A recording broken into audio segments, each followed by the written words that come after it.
Hello, everyone. Welcome to the Chicago Justice Show. Thank you so much for tuning in. I really appreciate it. I am Tracy Siska, your host and also the executive director of the Chicago Justice Project. You can find out more about our work at chicagojustice.org. And if you want to get involved in our cutting edge research, crowdsourced research projects, social media activism, all kinds of things, cjpnation.org, and you can find out all about it. Contact information, you can drop a entry in a form and we'll get back to you, get you involved. So today we're going to talk our main segment. We're going to get right to it. An op-ed in the Chicago Tribune authored by House Republican leader Jim Durkin, a state senator John Curran, who are both former Cook County state's attorneys. That should be a warning right off the bat. Are all ex-Cook County state's attorneys bad? No. Has the office been mired in controversy and disgusting actions and covering up torture at the very least, covering up brutality, covering up murder, as in the Kochman case and the daily corruption?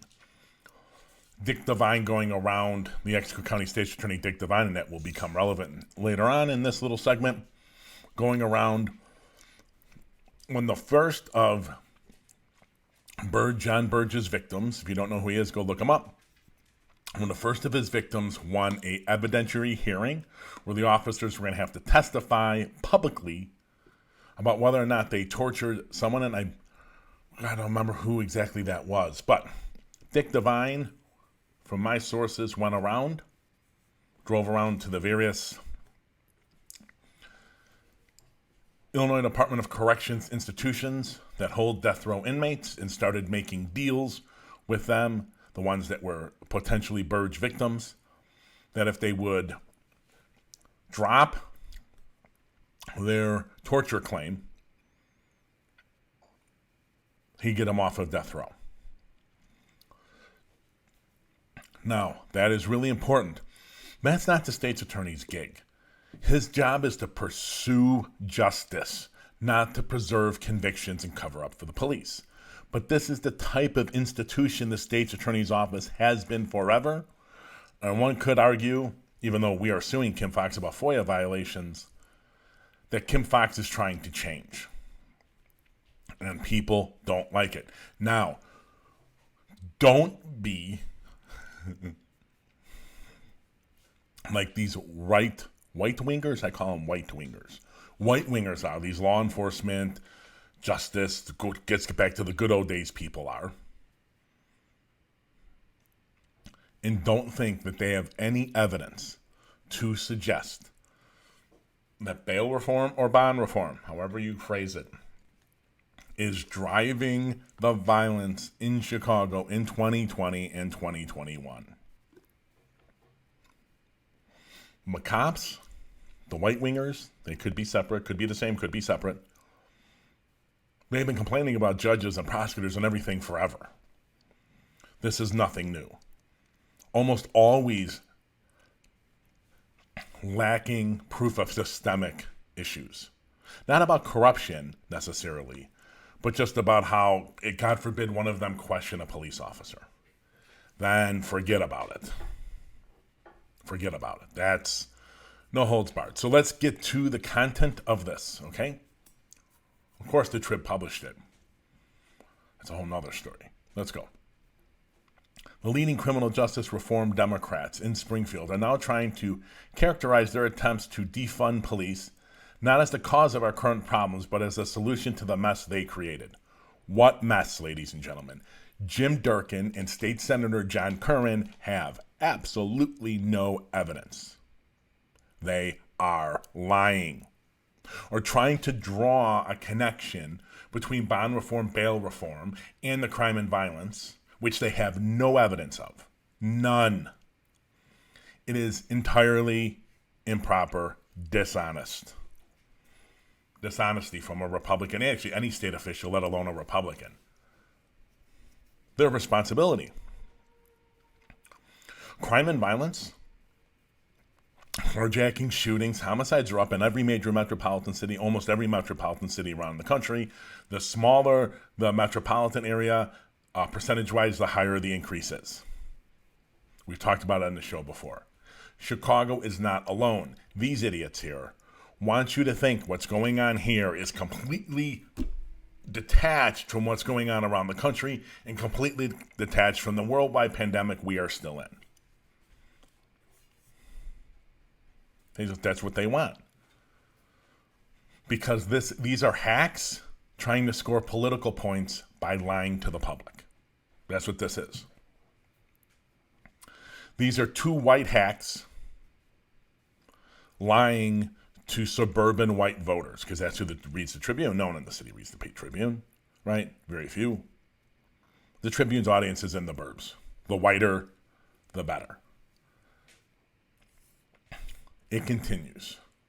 So remember, they're trying to draw this connection between bond reform, bail reform, and all Democratic policies just in this state and in this city, and that's the cause of violence and crime.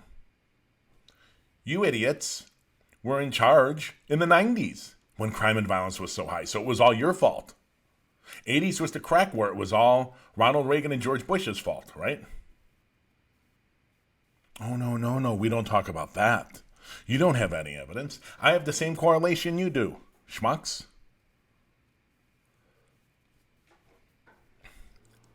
The article continues. Even with Democrats' misguided approach to crime, there is one thing we can agree on. We need to start treating violence like we treat COVID-19 pandemic.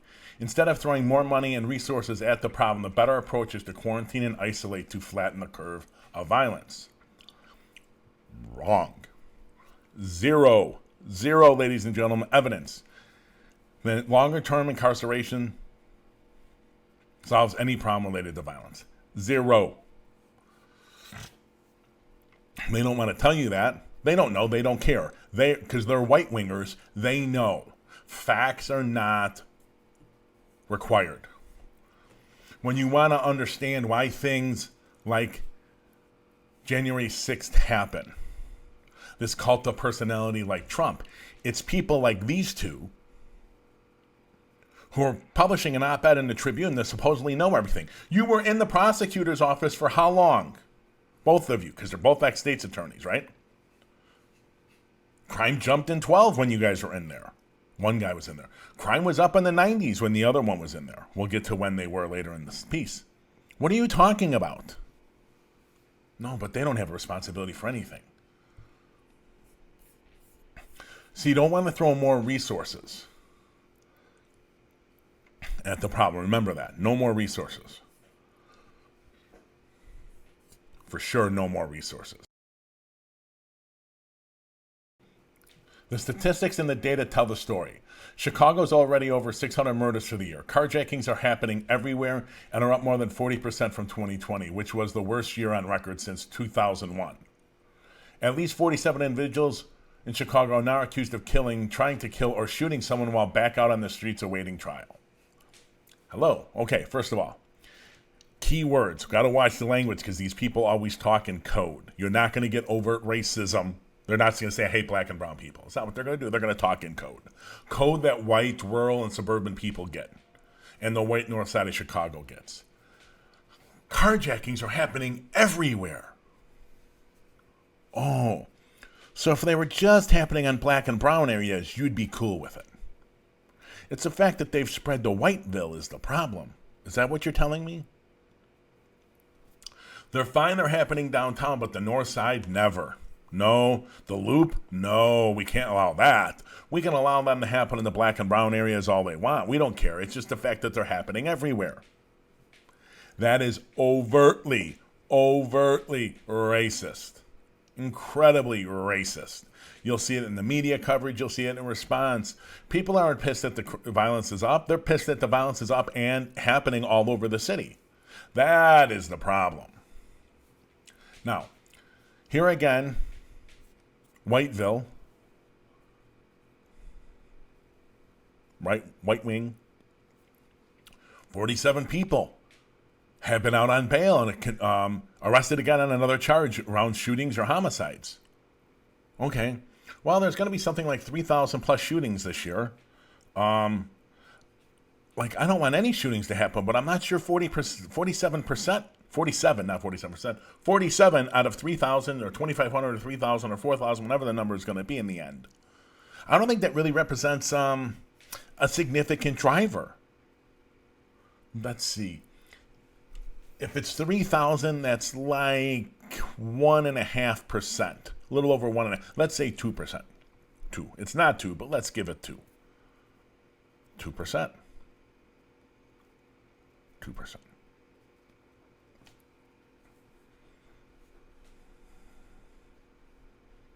Is that a lot? Is that driving things?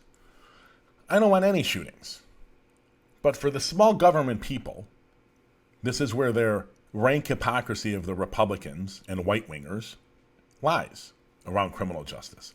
They hate government. They don't believe in it. They don't believe it can do anything good. It should be shrunk as much as possible.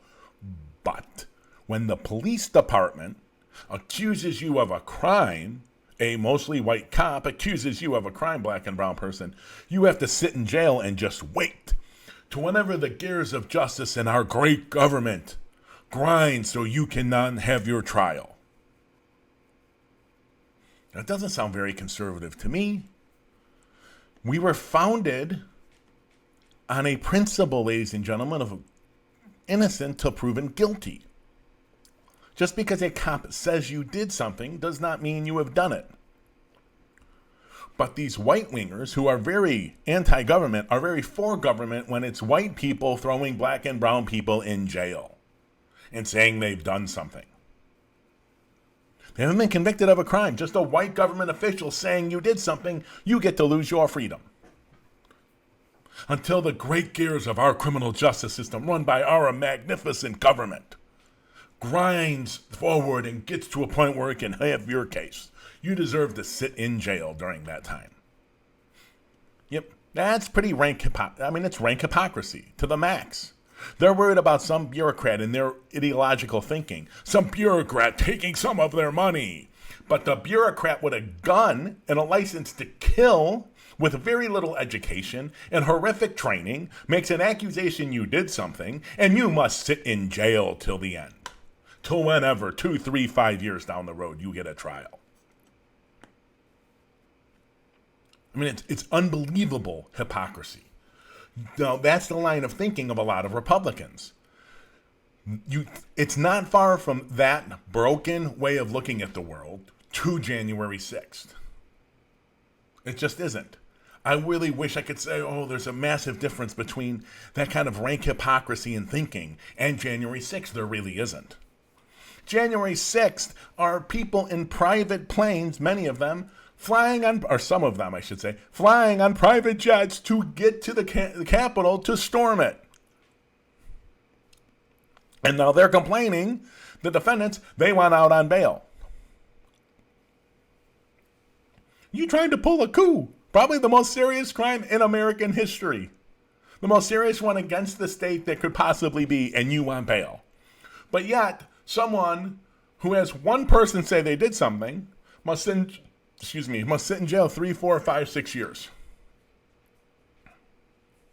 The 47 number actually makes the case for bail reform. And remember, people, bail was just the function of bail is to create a system, an incentive system, where you give the government money and they hold it until you show up for court. And what the research has shown, it's like 85% of the people show up for court regardless of whether or not they have paid bail or not. And on the rare chance that someone's an obvious imminent threat, then you deny them no bail. But of the thousands and thousands and thousands and thousands of people being released, they got 47. They got a whole 47 that have reoffended. To me, that number is surprisingly low. And this is how devoid of real analysis their political hack white-wing argument is, right? Kim Foxx broadcast the numbers. They did that webinar that everyone threw up a fit about, but no one could contradict the numbers because it was based on data. If it's literally just 47, it's unbelievably low. And that is not what is driving the violence since the pandemic hit. Reminder, ladies and gentlemen, bail reform went into effect in late 2016 in Cook County. So if bail reform sucks so much, why did it wait till the pandemic hit to be the main driver of crime and violence in Chicago, in Cook County? Someone answer that. And why did it wait till the same time that violence is up in every metropolitan area across the city in the same way? Carjackings, gun violence, homicides way up since the pandemic started. But you know what it is? It's that program called bail reform that we put in 4 years ago, almost 4 years ago, 3.5 years ago, before the pandemic. It's their fault. It's the liberal fault. It's left fault. You got to be out of your goddamn mind. It's mind-bogglingly stupid. Besides, on this channel, Loyola has presented 2 different reports, 2 different independent analyses, 2 different data that didn't rely getting it straight from the agencies in Cook County. One, I think they got data from the administrative courts of the Illinois courts, the administrative office of the Illinois courts here in Illinois. And the other one, I think they got from CUNY, City University of New York. It was at a university in New York that they got that data from. And neither one proved that bond reform had a big impact. Sorry, it's just not there. But it's another culture war, right-wing, political trope. Right? Because what it's really they're pissed off about and furious about is the violence is moving into white areas in Chicago. Listen, I don't want the violence anywhere. Let's look for a plan to end the violence everywhere. The reality is these people here don't care about the violence in black and brown communities. They only care if it's Whiteville. That's the problem.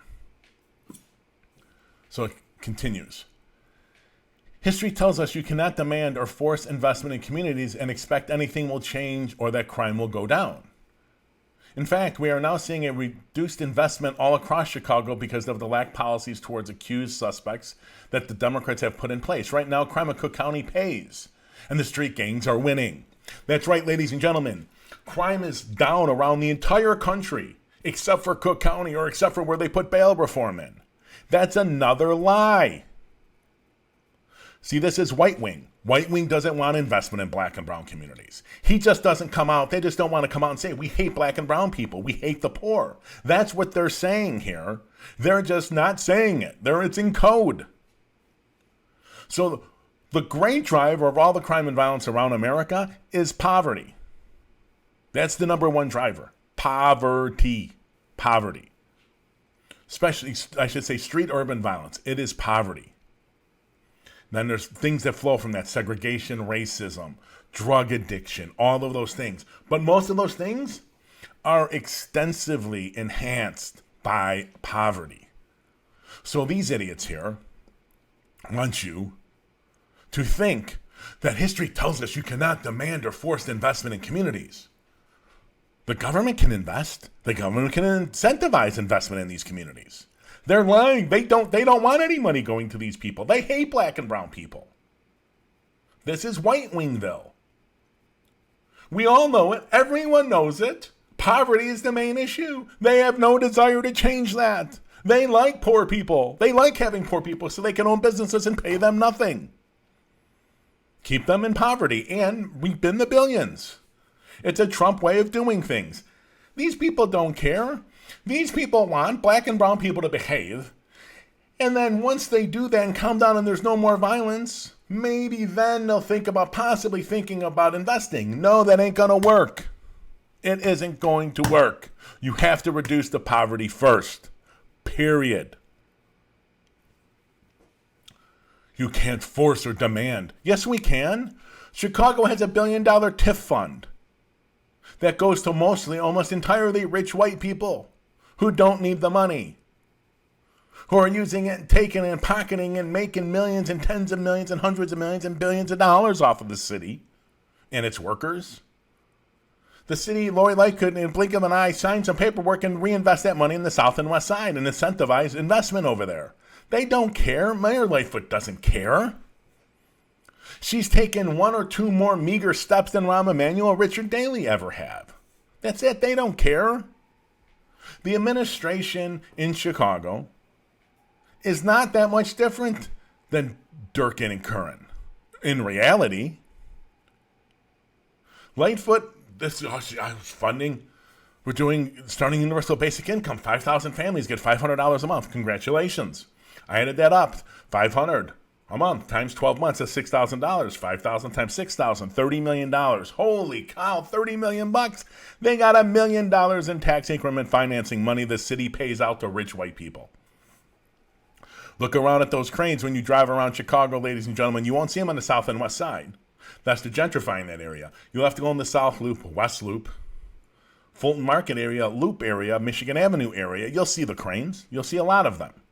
A lot of those cranes are paid for by city taxpayer dollars. Why are we giving multi-millionaires and billionaires money to fund their projects? It's crony capitalism, and the government is right in the middle. And Lightfoot has basically done nothing to change that. It continues. We need to get back to the basics of our criminal justice system. And that is to demand accountability and protect our residents. We need suspects currently terrorizing our streets to be isolated from the rest of society and quarantined in the Cook County Jail. Simply put, we need to reinstate law and order.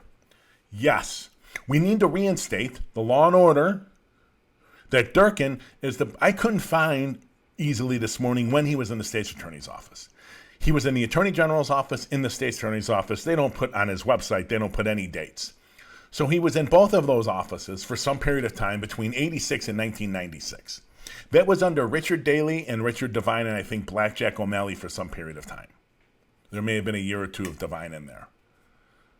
That was the absolute rat hole office of absolute unbelievable corruption. Those are the years of John Burge flourishing towards the end and him getting fired eventually. That had nothing to do with the prosecutor's office. And dozens and dozens and dozens of prosecutors aiding and abetting the torture. And that has all come out now, right? Curran, he was there 19 years. Once again, can't find specific dates, but the best I could do is from 1988-ish to 2007. So he got Richard Daley, if those are the years, Blackjack McDowell for one term, Dick Devine, and Anita Alvarez. Have you met 4 less credible prosecutors in the history of the world? I should say, I don't think O'Malley was good. I don't remember the scandals he was involved in. So let's just take Richie Daley and what he did with Burge, Dick Devine, what he did with Burge, and covering up for Daley, and Anita Alvarez, covering up for Daley, covering up the Laquan McDonald murder and the prosecution of Jason Van Dyke. And the Daley murder was Kochman. Neither of those cases, Kochman or Van Dyke, did she really want to prosecute. She had to be forced into it. That office was so mind-bogglingly corrupt, and just a total tool of the police department.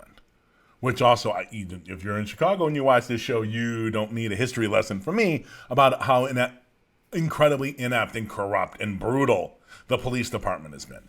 If there's ever more of an agency that's incompetent and broken and corrupt through and through, it's the police department. And next to it is the Cook County State's Attorney's Office. These guys want to go back to the days when Daley and Devine were running, and Anita Alvarez running the state's attorney's office and racking up wrongful convictions, racking them up, putting people on the death row. The reason we don't have a death penalty, ladies and gentlemen, in Illinois is because of the actions of Richard Daley and the prosecutors underneath him, because of the actions of Dick Devine and the prosecutors underneath him. That is why.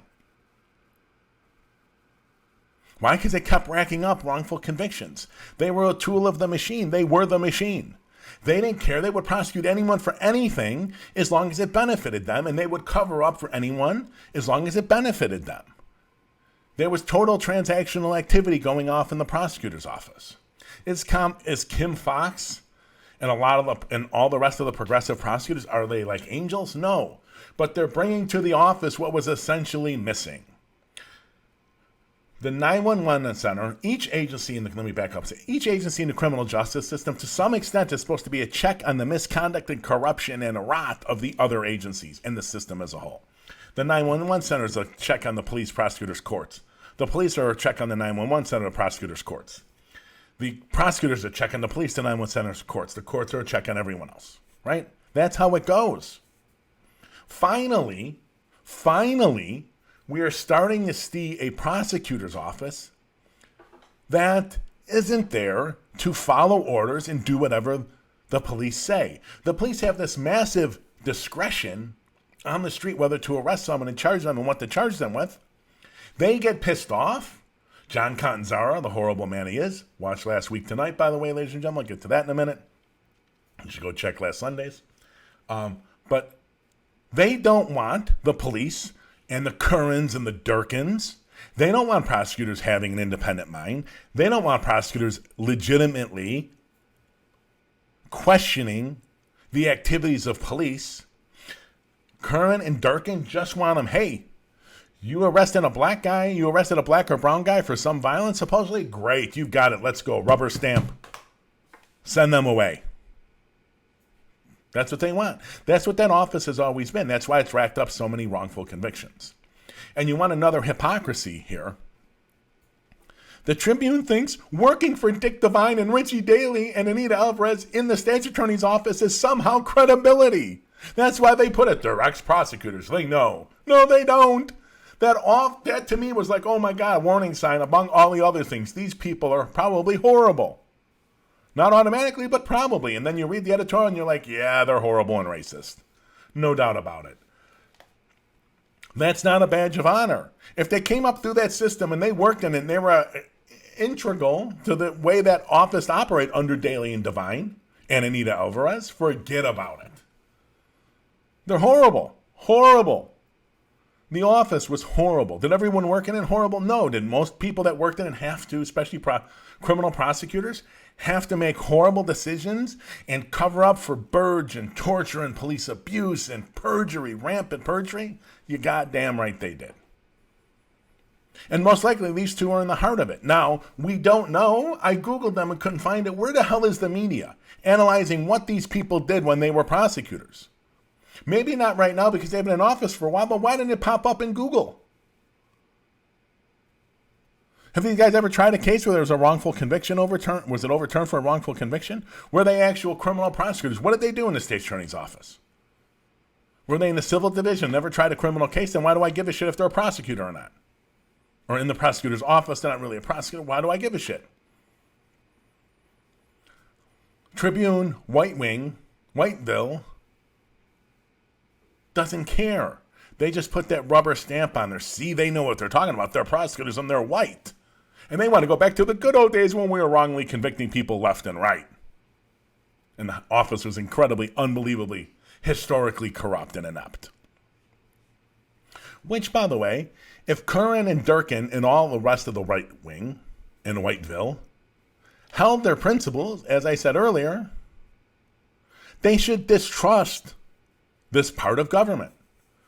The detachment of reality becomes they believe all of government, everything from this side of government this way is all bad. But as long as you're on this side, right? That's the criminal justice system side. You guys are great. You do everything. You're angels, heroes, just whatever you say. We don't care. As long as you're doing it to black and brown people, no one in our block that looks like us, we don't care. You goddamn right you don't.